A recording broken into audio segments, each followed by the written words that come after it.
Sualda deyir ki, cədvələ əsasən doğru sıraları müəyyən edin. Biz bu cədvəldə şərti işarələrə uyğun şəkildə faydalı qazıntının adını, yatağın adını və inzibati rayonunu seçməliyik. Birinci varianta baxırıq. Birinci variantda qeyd olunan şərti işarə xromitin şərti işarəsidir. Xromitin şərti işarəsinin qarşısına faydalı qazıntının adı kimi xromit qeyd olunub, düzdür. Daha sonra yatağın adı olaraq Göydərə yatağı və Goranboy rayonu qeyd olunmuşdur. Burada Goranboy rayonunun qeyd olunması səhvdir. Çünki Azərbaycanda xromit yataqları əsasən Kəlbəcər və Laçındadır. Kəlbəcərdə Göydərə, İpək isə yatağı isə Laçında qeyd olunmuşdur. Goranboyda isə yerləşmir. Ona görə birinci variantı biz cavab kimi götürə bilmirik. Baxarıq ikinci varianta. İkinci variantda qeyd olunmuş şərti işarə qızılın şərti işarəsidir. Qızılın şərti işarəsinin qarşısına faydalı qazıntının adı kimi qızıl qeyd olunmuşdur. Doğrudur.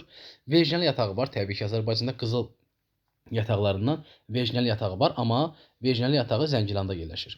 Burada isə Qubadlı rayonu qeyd olunub. Bu da sualımızın cavabı kimi götürülə bilməz. 2-də 7. Uyğunluq təşkil etməyə hissəsi burada rayon, inzibati rayon olan Qubadlı rayonu. Bu uyğunluq təşkil etmədi. 3-ə baxıram. Şərti işarə kimi misdir. Misin qarşısına mis də qeyd olunmuşdur. Yəni burada bir problem yoxdur. Mis yatağı Azərbaycanda Qaradağ yatağıdır və rayon olaraq elə Gədəbəydədir. Burada hər hansı bir problem yoxdur. 3-ü biz cavab kimi götürəcəyik. Baxıram 4-ə. 4-də qeyd olunmuş bu şərti işarə dəmir filizinin şərti işarəsidir və faydalı qazıntının adı kimi dəmir filizi qeyd olunub. Buradakı problem yoxdur. Yatağın adı Azərbaycanda dəmir filizi Daşkəsən rayonunda yerləşir. Həmin bu dəmir filizinin yataqları Dəmiroğlu, Daşkəsən və Hamansa yataqlarıdır. Hamansa yatağının adı burada qeyd olunub və Daşkəsən rayonunda qeyd olunub. Burada hər hansı bir səhvlik yoxdur. Ona görə 4-də də biz cavab kimi götürə biləcəyik. 5-ə baxırıq. 5-ci şərti işarəmiz bizim alunitdir və qeyd olunub elə qarşısına alunit.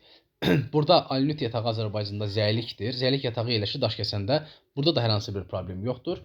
5 də sualımızın cavabında var. Keçək 6-ya baxaq. 6-da qeyd olunmuş şərti işarə polimetal filizləridir. Amma burada molibden yazıb. Artıq burada uyğunluq təşkil etmədi. Ona görə də biz 6-nı cavablardan çıxırıq. Qalır cavabımız 3, 4, bir də 5. Yəni A variantı. Bu qədər.